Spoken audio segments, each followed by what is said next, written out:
And welcome back, everyone. This is Runt9 Plays Siralim 3, Episode 2. So at the end of the last episode, we created a macro for this guy over here, our Imp Hexer. So you can see he has the Nourish Shock Attack macro. So I mentioned that I was going to do the rest of the macros off camera, which I did. I went through one other battle, but for the most part, this is a Let's Play, so we're going to try to do as much of this on camera as possible. But here's basically what I did macro-wise for the other characters. And obviously for our Life Priest, we don't care because it doesn't have a turn, it just increases everyone's speed automatically. So for this guy, he's got a Fire Arrow, so if he has less than 13 mana, attack a random enemy.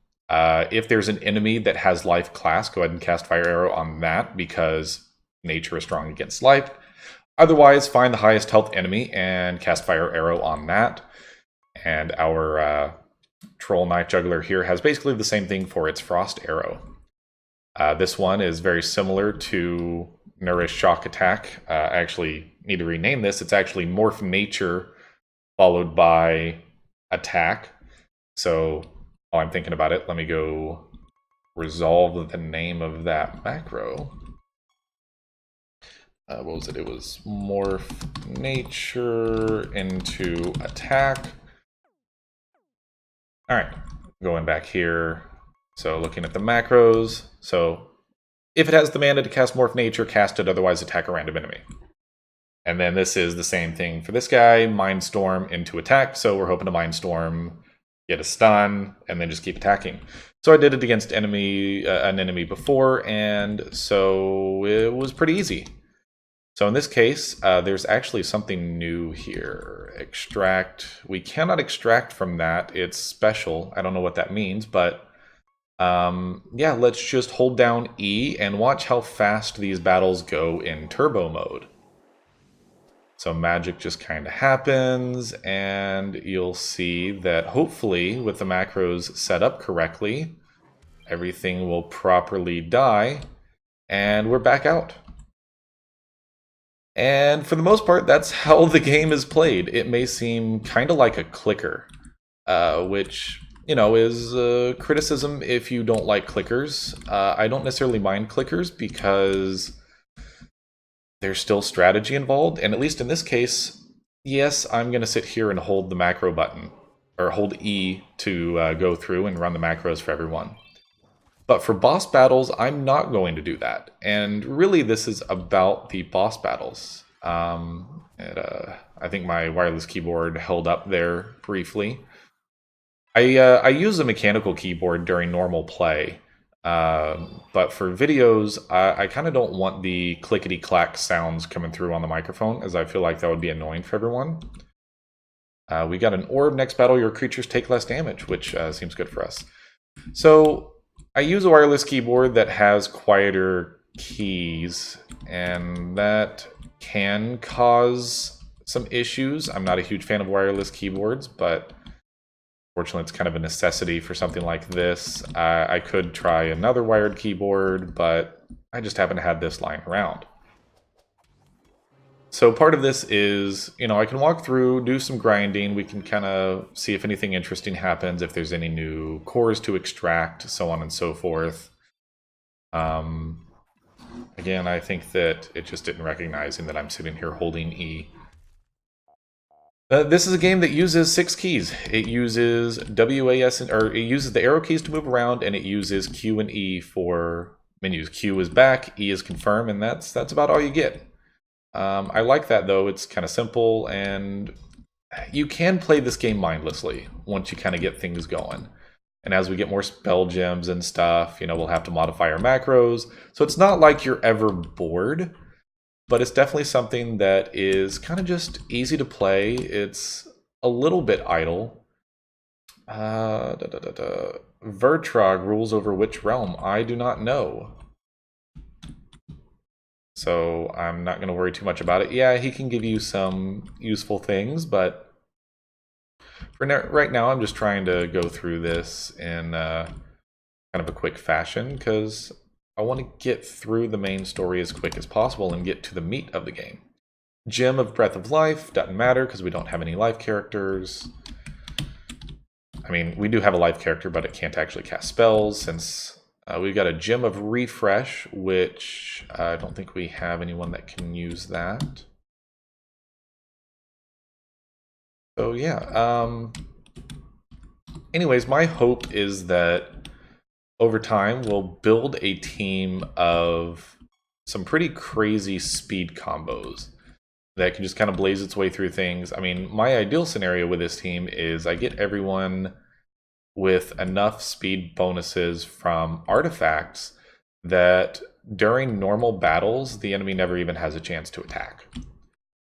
I don't know that I'll ever be able to get there, but that's kind of my ideal scenario. And then when we go to boss battles, we'll get a round of strong attacks off before the bosses are ever able to do anything. Whether or not that's possible remains to be seen, but if we can stack enough speed onto our Life Priest, I think that is within the realm of possibility. It looks like we're done with this realm. We're going to go ahead and head out. And let's just go straight to next, because the next one is going to be the boss realm. So for this one, we don't want to just rely on the macros. And again, I don't necessarily care about the story. I don't think we can extract there. Nope, that's legitimately the boss, but let's inspect it to see how powerful it is. It has 212 health. It's got 53 defense. So I think its Shell Bust is actually going to net us some pretty solid value here. It is life, though, so I think it's going to be pretty easy for us. I do think that we want to just fire arrow right off the bat because of how much damage it's going to do. In fact, we may one-shot it. Yeah, we one-shot the boss. So at this point, I think that I will just hold E as we macro our way through the rest of these guys. So I wasn't necessarily anticipating that, but yay, good for us. Yeah, again, it pretty much means... is his macro not right? Oh, yeah, no, keep it on the macro. It pretty much means that we can probably coast through up to the next boss, which is going to be Realm Depth 9. Hop in here. Nothing particularly of note there. We got a basic bow. Crit chance, brimstone. Yeah, nothing crazy there. Pandemonium token. Oh. If I remember correctly, Pandemonium tokens are interesting.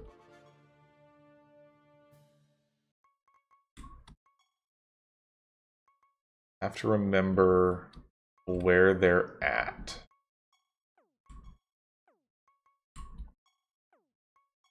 Oh, do I have to... I may have to leave the realm first? I don't remember.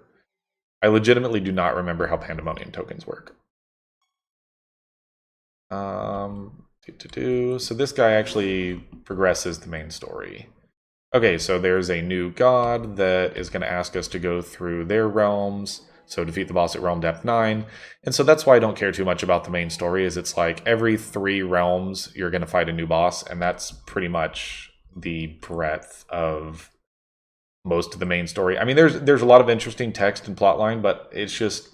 I didn't care too much about it after paying close attention to it in Siralim 2. So I'm going to kind of just focus on getting to the end game. I want to find that Pandemonium token. I don't remember where it's at. There we go. So we're going to use it, and I believe it can do great things or terrible things. Item is too dangerous to use in next. I do not remember what it does, but it looks like we're going to have to go down to the next realm. Let's go to Realm Depth 7. And now let's try to use it here. Something happens. Fortunately, nearby... Okay, so in this case, it's going to cause us to have to fight more battles. Which, I mean, that's perfectly fine. So here are some new things that we haven't extracted anything from. So we'll extract there. Perfectly fine. Let's extract there. Let's extract. Oh, we already extract. Oops. And extract there. Now, what do they actually do? Red Storm. While this creature is above 90% health, it has 50% more attack, intelligence, defense, and speed. Pretty awesome. And it is nature. That's really powerful. Now, granted, it probably is the first one to get attacked, but, you know, details. All creatures deal 50% more damage. This trait does not stack. That is life, so I don't care as much about that. And this sorcery, this creature deals 50% more damage for each non-temporary sorcery spell gem it has greater than its target. So neither of those two I care about, but we might want to end up putting a Red Storm in our party. But at least for the moment, let's go back and do our macros. We are dying here. That's not good. So we died. That's great. But we got... Oops, didn't mean to do that. So we'll go back to the realm, and this time when we fight enemies, we'll just be holding down macros. I don't care too much about dying. I wanted to extract some cores there. Let's see here. So I know this isn't exactly the most exciting game on that could possibly go on YouTube. Oh, I remember this guy being good. Yeah, he does damage to adjacent enemies, and he's also nature, which is good for us. So we're definitely going to want to extract his core, but I'm going to want to macro, which will kill off life enemy. They're doing a lot of damage. Let's go ahead and extract this core and then just macro our way through this. Macro. Macro. We may end up needing to use some actual tactics or do some grinding at some lower levels to get some more base stats and better spell gems and things like that. Because it looks like we are not quite strong enough yet. Kind of unfortunate, but that's perfectly okay. We could also craft some artifacts and get rid of a few things. Salvage and rename all. Yeah, sure, do that. That's perfectly fine. Salvage all your unlocked, unequipped artifacts. You know what? That's great. It'll cost 1,750 granite, which we do not have. So we're definitely not going to use that. Salvage it. Oh, that's right. It gives us enchanting equipment. I forgot that's how that worked. So we don't care too much about that right now. So we're actually going to go back down to realm depth 5. I think if we go back to 6... Oh, no, we can go back to 6. That's perfectly fine then. So, yeah, just macro everything to death. So this is, you know, just like in a Pokemon game where sometimes you go into a gym a little bit underleveled and you realize, oh crap, I need to go back to the previous route and grind a little bit to get some XP. That's basically what we're going to do here. Is we're just going to hold down E, grind through some battles, and get a little bit more prepared for what apparently is a bit of a power spike at the next realm depth.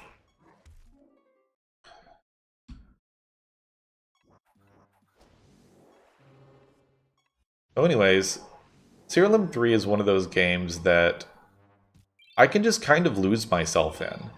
And that's one of those feelings that honestly is hard to find as you get older in the years. It's not that I'm necessarily that old yet, you know, I'm only 26, but I've been playing video games for pretty much my whole life. My mom tells me that she set me down in front of a keyboard at 18 months old and said, "Here, play with this." And honestly, I believe her. That sounds exactly like the type of thing that she would do. And I don't mean that in a negative way, like she just had technology in her life from, I mean, a good chunk of her life as well. She worked for Apple in the 70s building Apple IIs, I think it was. Worked on the first Macintoshes, so computers were nothing new to her. So for me, I've been gaming on PC since, I mean, again, according to her, since I was 18 months old. So when you play games for that long, what ends up happening is a very This cannot be used manually and is used automatically at the start of each realm. Reveals the map of the entire realm. That's pretty useful. So yeah, having spent my whole life around video games, I shared a computer with my brother until I was 6, but at age 6, I had my own computer. What do we got up here? After this creature attacks, it steals an amount of mana equal to 50% of the target's maximum mana. Kind of useful. We'll go ahead and extract a core just for breeding purposes, and then we'll resume macroing things to death. Make sure that we don't accidentally extract again, though. So finding games that still give you kind of that childish feeling of losing yourself in a world or being horrendously addicted to something, it's really not something that I find myself running into as much anymore. I think part of it is because I've played so many games over the years that it becomes a bit harder to experience that because everything gets compared to games of your past. With each passing year, more and more and more games come out. And we may sit here and say, oh, well, this game isn't that great because X, Y, and Z. But what ends up happening is the more years go by, X, Y, and Z ends up being, well, this game from years in my past had this, and this game that came out last year had this. So you end up making all these comparison statements, and in a way it's kind of unhealthy. And we do this in more than just video games. I find myself applying it to many aspects of life. Some people find themselves doing it for friendships, personal relationships, or cars, or anything like that. But I definitely find myself applying it to video games a lot, where I just don't get as much enjoyment out of them as I used to. And that's really sad, because it is, and has been for most of my life, my single biggest hobby that I've invested the most amount of time in. I literally played thousands of hours of Call of Duty 2 back in the day. City of Heroes was my favorite MMORPG for years. Invested tons and tons of time into it.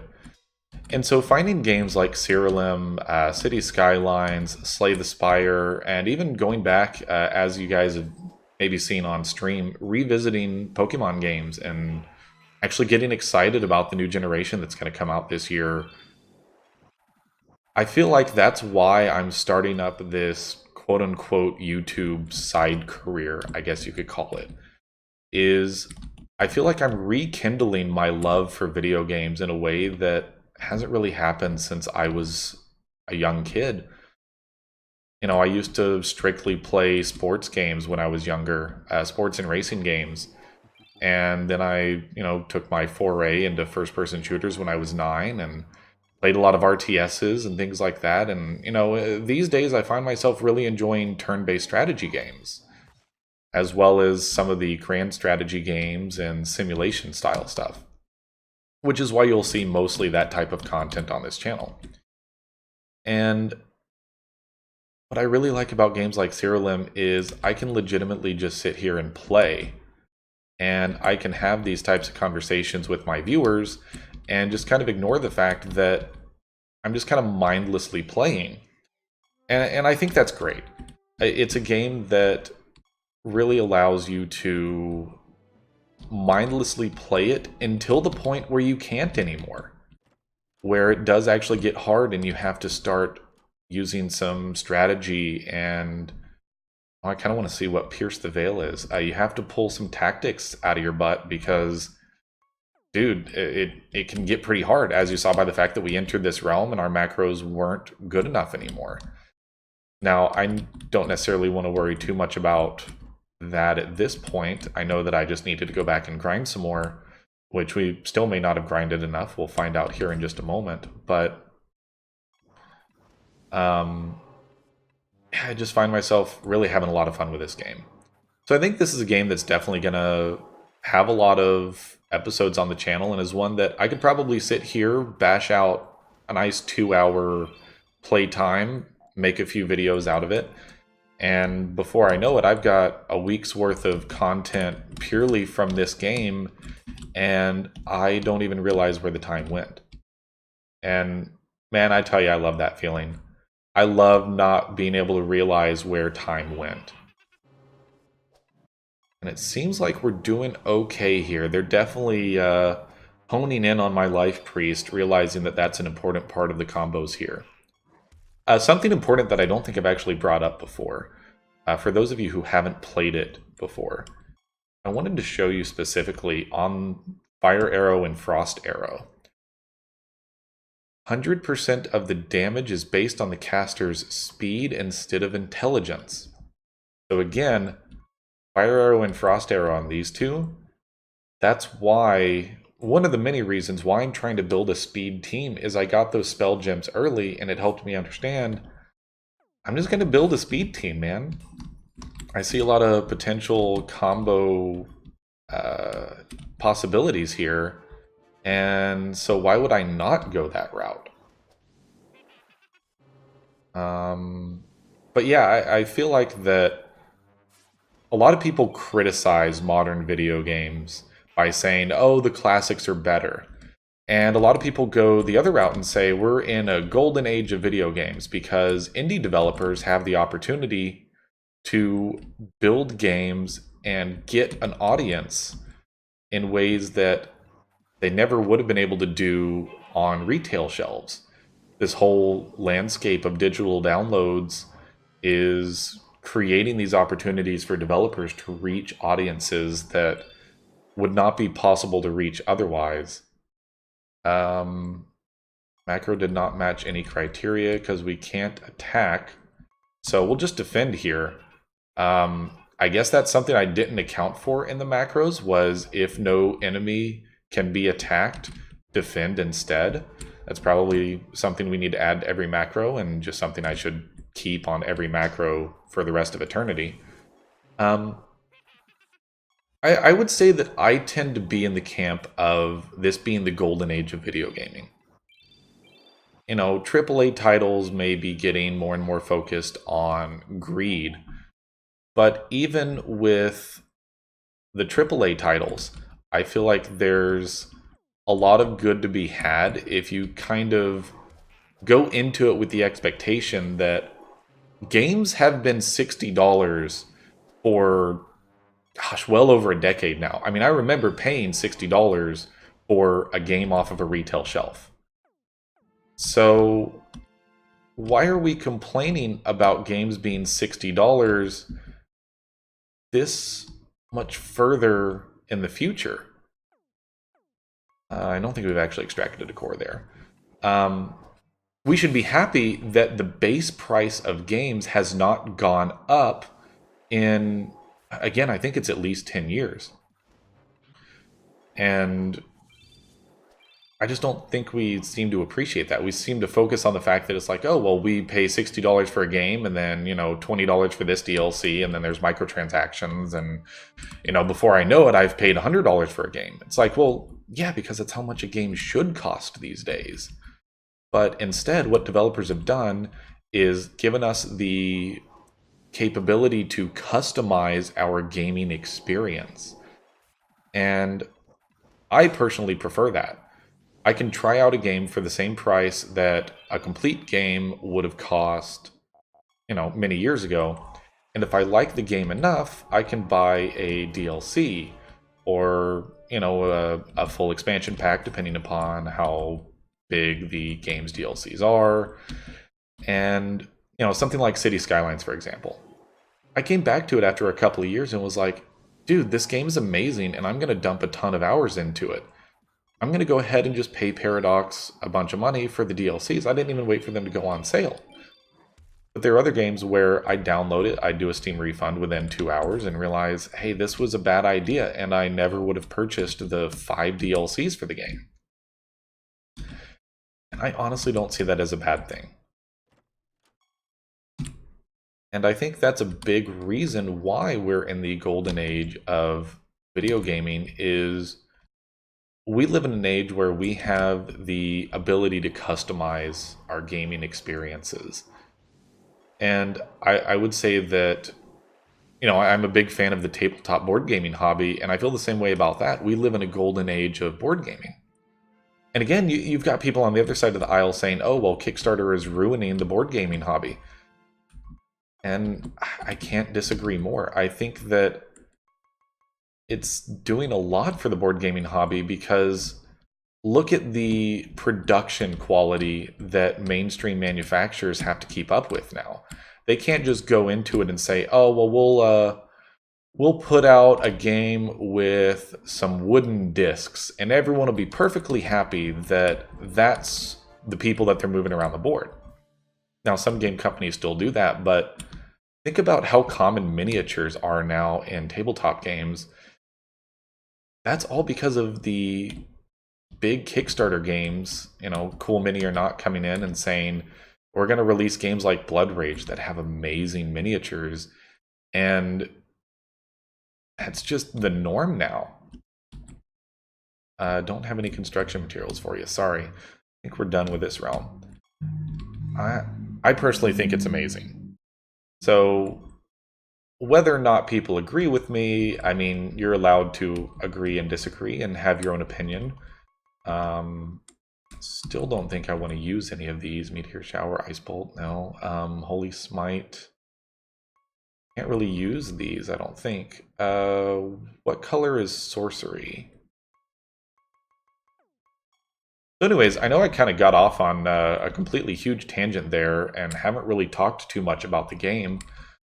Mostly because, like I said, I kind of settle into this format of I'm just going to mindlessly play the game, and I really enjoy that. I really do. You know what? I think a Gem of Refresh is probably a good idea to have, but our guy down here doesn't have enough mana for that, so I don't think I care too much. I mean, he has enough mana for it, but he really only has enough mana to cast his stun spell.